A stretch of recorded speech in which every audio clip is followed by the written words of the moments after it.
برزخ کی زندگی میں مرنے کے بعد اور پھر قبروں سے اٹھنے کے بعد کا جو زمانہ ہے، اس زمانے کو برزخ کہتے ہیں۔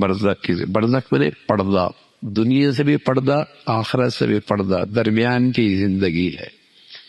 یہ برزخ کی زندگی سبھی کے لیے، ہر مرنے والے کے لیے یہ برزخ کی زندگی ہے، چاہے اس کی لاش کو پرندے کھا جائے، چاہے سمندر کی مچھلیاں کھا جائے، چاہے جنگل کے درندے کھا جائے، یہ برزخ کی زندگی سبھی کے لیے ہے، درمیان کی زندگی ہے۔ جو قبر کا یہ گڑھا ہے، یہ تو ایک صورت ہے، حقیقت میں جیسی آدمی مرتا ہے وہ برزخ کی زندگی شروع ہو جاتی ہے۔ اور اس برزخ کی زندگی کا اختتام کب ہوگا؟ جب قیامت قائم ہو۔ ہاں، اس برزخی زندگی میں اس شخص کو پتہ چل جاتا ہے کہ میرے اعمال کیا ہیں۔ اس قبر کے صندوق میں اسے آگاہی ہو جاتی ہے کہ میں نے زندگی میں اس صندوق میں اکٹھا کیا کیا، یہ پتہ چل جاتا ہے۔ اس کے گرمی سردی کا اندازہ ہو جاتا ہے، سختی نرمی کا اندازہ ہو جاتا ہے۔ رسول اللہ صلی اللہ علیہ وسلم نے اپنی سچی زبان سے بتایا کہ اس برزخی زندگی میں اس کی کیفیت یہ ہوتی ہے کہ اس کی دائیں بائیں کی زمین اتنی سمٹ جاتی ہے کہ اس کی پسلی آپس میں یوں جڑ جاتی ہے۔ یہ اس شخص کے لیے ہے جس کے لیے زمین یوں کہتی ہے تیرا آنا نامبارک ہے، روئے زمین پہ سب سے برا تو ہی تھا، اب تو میرے پاس آیا ہے، میرا حشر بھی دیکھے گا، میرا حشر بھی دیکھے گا۔ یہ مجرم کے ساتھ سلوک کرتی ہے۔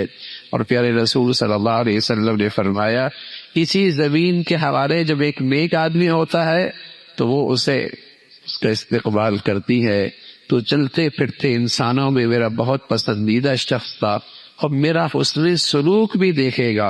اور اس قدر کشادہ ہو جاتی ہے، اس کے اندر وسعت آ جاتی ہے، اتنی رونق آ جاتی ہے کہ حد نگاہ تک اسے رونق کی نظر اور خوبصورت نظر آتی ہے۔ تو یہ اس برزخی زندگی کے بارے میں رسول اللہ صلی اللہ علیہ وسلم نے بتایا ہے۔ اس لیے اللہ کے نبی فرمان لگے آدمی دنیا میں 3 بھائی ہوتے ہیں جن کے ساتھ یہ ایک ہوتا ہے اس کے ساتھ یہ اچھا برتاؤ نہیں کرتا، اور ایک ہوتا ہے جس سے بس کبھی کبھی، اور ایک ہوتا ہے جس کو بہت زیادہ چاہتا ہے، اور جب موت آتی ہے تو اب ان تینوں کا معاملہ الگ ہوتا ہے۔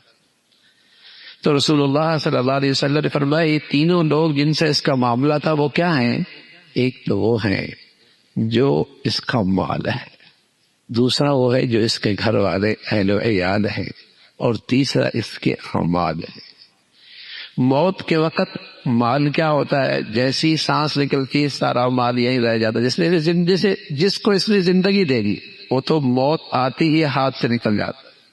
گھر والے خاندان والے کہتے ہیں ٹھیک ہے قبر تک چھوڑ کے آ سکتے ہیں، اس سے آگے تو نہیں، کفن پہنا سکتے ہیں، غسل دلا سکتے ہیں، بس اس سے آگے نہیں۔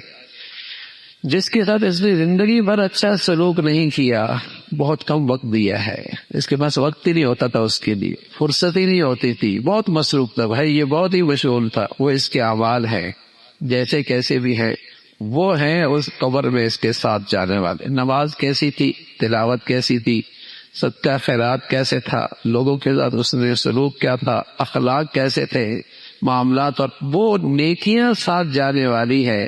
تو رسول اللہ صلی اللہ علیہ وسلم نے فرمایا برزخ کی زندگی میں جو چیز جانے والی ہے وہ صرف اس کے نیک اعمال، نیک اعمال ایسی چیز ہے جو اس کے ساتھ جانے والی ہے۔ اللہ رب العزت اللہ کرے ہمیں ایسی چیز سے محبت ہو جائے جو کبھی ہم سے جدا نہیں ہو۔ باقی دنیا میں جس سے بھی محبت کی یا تو زندگی ہی میں چلی جاتی ہے یا پھر موت کی گھڑی میں تو جدا ہو ہی جاتی ہے۔ کیوں نہ ہو نیکیوں سے محبت ہو جائے اور اس سے تعلق بن جائے، زندگی بھر وہ نیکیاں ساتھ رہیں۔